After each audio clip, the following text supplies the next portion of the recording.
Welcome to iDream media. So జనరల్గా diabetes చాలా మందిని ఇబ్బంది పెడుతూ ఉన్న ప్రాబ్లము. ఎన్ని మందులు వాడినా, సో ఎలాంటి డైట్ తీసుకున్నా కానీ కంట్రోల్లో ఉంటుంది, పూర్తి స్థాయిలో తగ్గట్లేదని చెప్తూ ఉంటారు. అయితే ఆయుర్వేదంలో వీటికి చాలా చక్కటి పరిష్కారం ఉంది, తగ్గించుకోవచ్చు, రివర్స్ చేసుకోవచ్చు.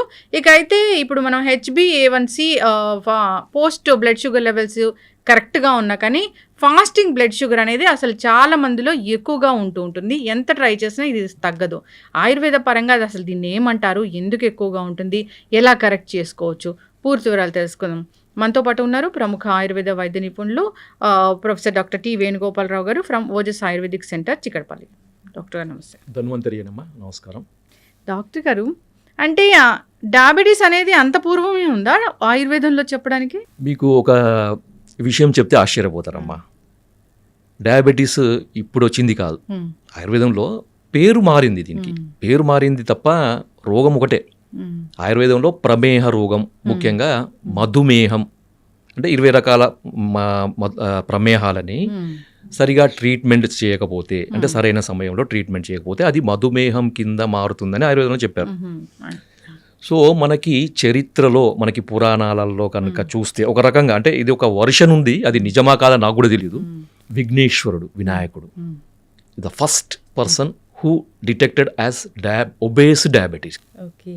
సో అందుకనే అతనికి బిల్వపత్రము, తర్వాత బిల్వపత్ర పూజ అనేది చేస్తుంటారు ఎక్కువ. తర్వాత దర్భ, గరిక. సో వీటన్నిట్లలో ప్రమేహాన్ని తగ్గించే గుణాలు ఉన్నాయన్నమాట. తర్వాత వెలగపండు, కపిత్త జంబూ ఫలసార భక్షితం, ఉమాసుతం శోక వినాశకరకం అన్నారు కదా.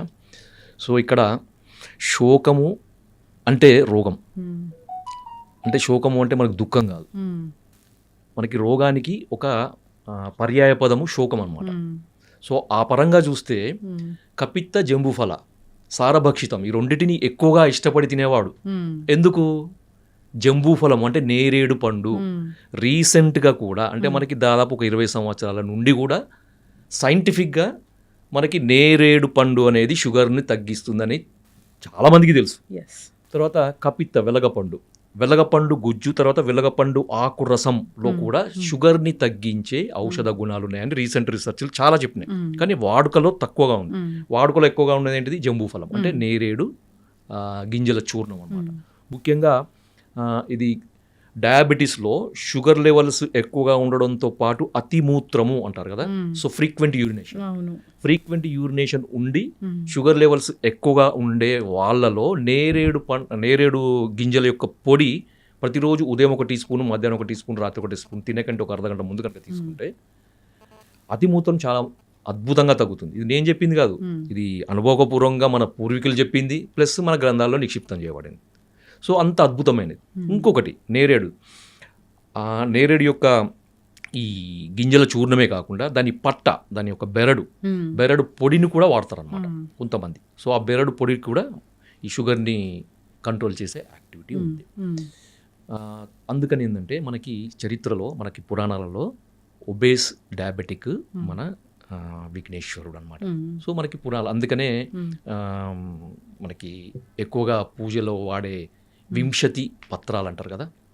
20 పత్రాలు, మనకి 20 పత్ర పూజ మనకు వినాయక చవితి నాడు మనం చేస్తుంటాం. దాంట్లో అర్జున పత్రము, దతుర పత్రము, బిల్వ పత్రము, తర్వాత అర్కపత్రం అని, నిర్గుండి, వేప, ఇలాంటివన్నీ కూడా మనకు చెప్పారనమాట. సో ఇది పెద్ద టాపిక్, దానికి ఒక్కొక్క దానికి ఒక్కొక్క ఇంపార్టెన్స్, అది మనం తర్వాత చెప్పుకోవచ్చు. మనం ఎక్కువగా ఇప్పుడు చూడాల్సింది ఏంటంటే, మీరు అడిగారు కదా ఫాస్టింగ్ బ్లడ్ షుగర్ లెవెల్స్ ఎక్కువ ఉన్న వాళ్ళలో ఏం చేయాలి మరి కదా. సో అలోపతి పరంగా చూస్తే దీనికి రకరకాల కారణాలు వాళ్ళు చెప్తారు. ఎందుకంటే రాత్రిపూట ఎక్కువగా కార్బోహైడ్రేట్స్ ఎక్కువగా ఉండే ఆహార పదార్థాలు తీసుకోవడము, లేదంటే డాన్ ఫినామినా, తర్వాత సోమ్గాయ్ ఫినామినా అని 2 రకాలు చెప్పారు. అది డీటెయిల్గా నేను పోను వాటికి. కానీ ఆయుర్వేద పరంగా ఏం చెప్పారంటే ఒక రకమైన అజీర్ణము దీనికి కారణము అని ఆయుర్వేదంలో చెప్పారనమాట, ఫాస్టింగ్ బ్లడ్ షుగర్ లెవెల్ పెరగడానికి. ఓకే, మనకి ఆయుర్వేదంలో 4 రకాల అజీర్ణాలు చెప్పారు. అంటే డైజెషన్, అంటే మెటబాలిజంకి సంబంధించిన వ్యాధులని అజీర్ణ వ్యాధులు అంటారనమాట. సో దాంట్లో ఆమాజీర్ణము, విదగ్ధాజీర్ణము, విష్టబ్దాజీర్ణము, రసశేషాజీర్ణము అని చెప్పారనమాట. సో ఆమాజీర్ణం అనేది కఫ వ్యాధులకు, విదగ్ధాజీర్ణం అనేది పిత్త వ్యాధులకు, విష్టబ్దాజీర్ణం అనేది వాత వ్యాధులకి మూల కారణంగా ఉంటుంది. సో 4వది రసశేష అజీర్ణం అన్నమాట. ఈ రసశేష అజీర్ణం అనేది ఫాస్టింగ్ బ్లడ్ షుగర్ లెవెల్స్ పెరగడానికి ఒక రకమైన కారణం. సో ఇది ఆయుర్వేద గ్రంథాల్లో చెప్పినప్పటికీ అది ఒక అంటే పూర్తిగా దాన్ని వివరంగా చెప్పలేదన్నమాట, ఒక సంక్షిప్తంగా చెప్పారు. దాన్ని డీకోడ్ చేయాల్సిన అవసరం ఉంటుంది. సో మా ఎక్స్పీరియన్స్లో మా ఒక టీమ్ ఆఫ్ ఆయుర్వేదిక్ డాక్టర్స్, ఒక సీనియర్ డాక్టర్స్ దీన్ని డీకోడ్ చేసినప్పుడు మనకు అర్థమైందనమాట. సో వేల మంది, దాదాపు రోజుకి ఒక 100 నుంచి 150 మంది డయాబెటిక్ పేషెంట్ని చూసే ఆయుర్వేద వైద్యులు ఉన్నారు మా టీంలో. సో వాళ్ళందరి యొక్క అనుభవంతో, ఏండ్ల తరబడి ఉన్న అనుభవంతో, వాళ్ళకున్న హిస్టరీని మనం పూర్తిగా దాన్ని మనము అనలైజ్ చేసినప్పుడు అర్థమైంది ఏంటంటే వాళ్ళందరిలో కామన్గా కనబడే, అంటే ఫాస్టింగ్ బ్లడ్ షుగర్ లెవెల్స్ ఎక్కువగా ఉండే పేషెంట్స్లో కామన్గా కనబడే ఒక ప్రాబ్లము అజీర్ణం. దాంట్లో ఒకటి రసశేషాజీర్ణం. సో ఈ రసశేషాజీర్ణాన్ని కరెక్షన్ చేసినప్పుడు మనము ఫాస్టింగ్ బ్లడ్ షుగర్ లెవెల్స్కి అడిషనల్గా షుగర్ను తగ్గించాల్సిన మందులు వాడే అవసరం లేకుండానే కేవలం మనకి ఇండైరెక్ట్గా ఈ అజీర్ణం తగ్గిస్తే ఆటోమేటిక్గా తగ్గిపోతుంది. సో ఇది ఆయుర్వేదంలో ఉన్న ఒక అద్భుతమైన విశేషం అన్నమాట. ఎస్. సో మనకి రసశేషాజీర్ణం అనేది ఫాస్టింగ్ బ్లడ్ షుగర్ లెవెల్స్ పెరగడానికి నార్మల్గా ఎంత మందులు వాడినా కానీ, ఎంత ప్రయత్నాలు చేసినా కానీ, అది ఆహారం ద్వారా కానీ, మందుల ద్వారా కానీ, ఎక్సర్సైజ్ ద్వారా కానీ ఎన్ని ప్రయత్నాలు చేసినా కానీ తగ్గదు. డాక్టర్లకే ఇంకా విసుగెత్తుతుంది అనమాట, ఏం చేయాలో అర్థం కాదు. చాలామంది నేను చూశాను. సో వాళ్ళ దగ్గర నుంచి ఎటువంటి రెస్పాన్స్ రాక ఆయుర్వేదానికి వచ్చే పేషెంట్స్ చాలామంది ఉంటారు.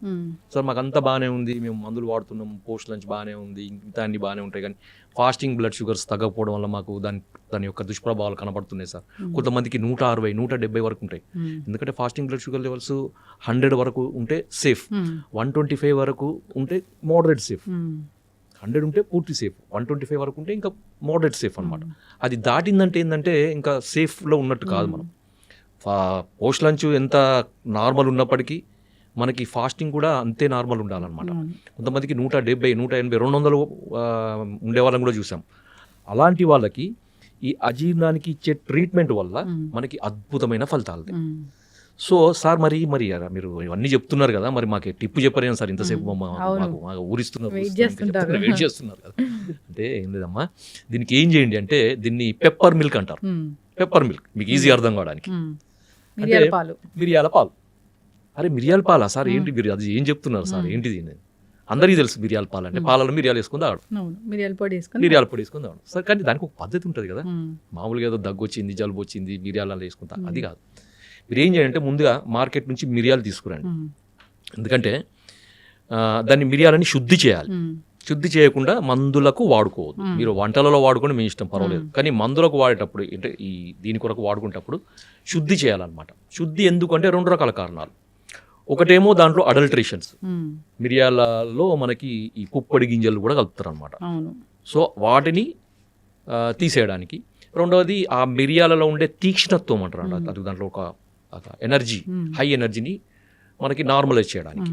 కొంతమందికి విదాహి అంటే మంట అదే అంత వస్తుంది కదా, అదంతా నార్మలైజ్ చేయడానికి.